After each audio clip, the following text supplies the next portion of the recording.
welcome everyone to another episode of the Lore Pod Podcast. I'm your host Dakota Morgan, coming to you from Phoenix, Arizona, and today we're going to be talking about something terrifying, but also something Halo. As you know me, I'm a huge fan of Halo. I've been playing since a very young age, whether on my own Xbox 360 back in the day or the 360 Xbox from way back when with my buddies and whatnot, aka Brother Nick. So, this being the case here, we like to talk about Halo on the Lore Pod, and this one's terrifying. From all given accounts here, we're going to be talking about the flood-controlled Spartan. That's right, the Flood, the alien mutation hive mind virus thing that will mutate your body into a monster and can quickly spread, and its parasites are getting you, and it's horrible. And it's an ancient thing that's been around since the Forerunner days of those ancient aliens and such, and the main reason why the Halo rings were created to exterminate all intelligent life in the universe to help starve out the Flood, aka it didn't work and the Flood just went into hibernations on Forerunner installations and tech. Now Spartans owe themselves, of course, we know, those genetically engineered humans to be super soldiers and such. But what if one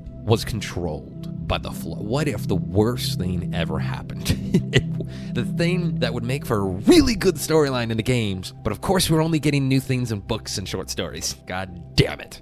Alright, before we continue any further though, everybody, be sure, a little business, follow me on Twitch, CodaRex97, as well as Instagram, CodaRex97. I'm also on X at Dakota_Morgan3. Alright, now diving back into it here. This is an official Halo short story that was released called Saturn Devouring His Own Son. Yeah, it's a hell of a fucking name. Now, it takes place in the year 2556, 4 years before the events on Zeta Halo, Halo Infinite, and 1 year before the events of Halo 4. Now, during this time, though, we do know that the UNSC and ONI, Office of Naval Intelligence, and then, of course, UNSC, the United Nations Space Command, did actually, after the events of Halo 3, a little bit later, like I think a couple years later, it was reinstated that they wanted to make Spartans again. Do things differently and not kidnap kids, but actually have people sign up and whatnot, too, for this program. And that's where June was recruited, aka from Noble Team, the sniper, the one of the only survivors of Noble Team, was recruited to help train him and such. But we will do a video on that later.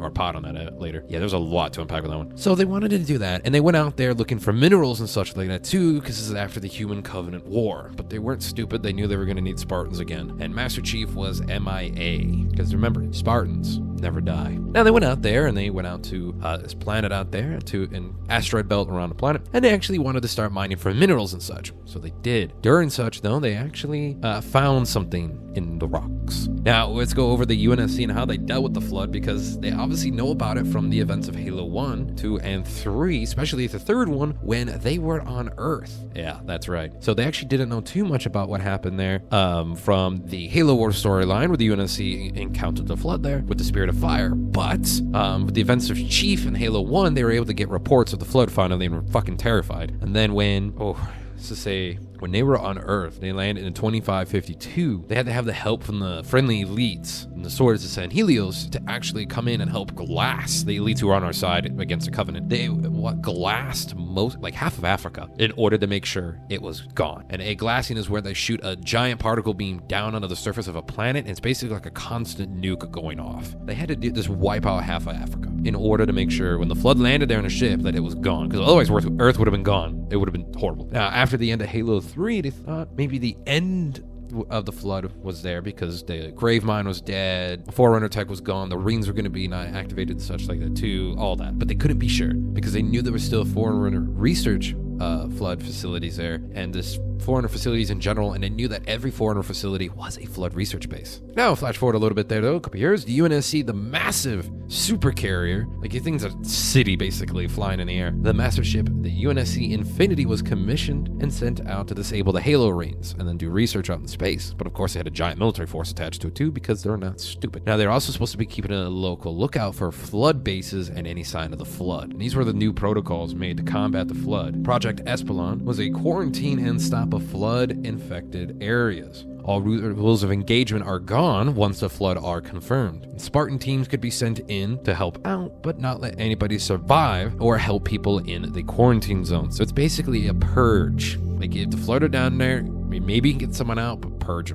it. It's a whole purge scenario with the new Spartan teams. Now, they actually did create a dose since they knew they weren't sending a Master Chief. Now, they had a protocol for if a Spartan falls victim to the Flood. If somehow a Flood spore, like one of those weird parasitic-looking giant things there, is able to sneak its way and break through the shields, break through everything there, and get into the suit and into the Spartan. himself or herself. Now, this is actually called the Corruptor Protocol. A hell of a name. Now, if it happens, everybody is cleared to use weapons of mass destruction on that area, because how the hell are you going to stop the Spartan? And also, when the flood goes into the brain, it absorbs all the data, all the information, all the memories and such of that person, which is why if there was ever anything for the Corruptor Protocol, there's bombs that were supposed to be set off. Yeah, that's right. So the Mjolnir armor, due to if it senses anything of infection going on there, it will try to actually initiate the safety protocols by freezing all motor functions and detonate bombs in the suit, specifically around the head there, in order to try to contain this and,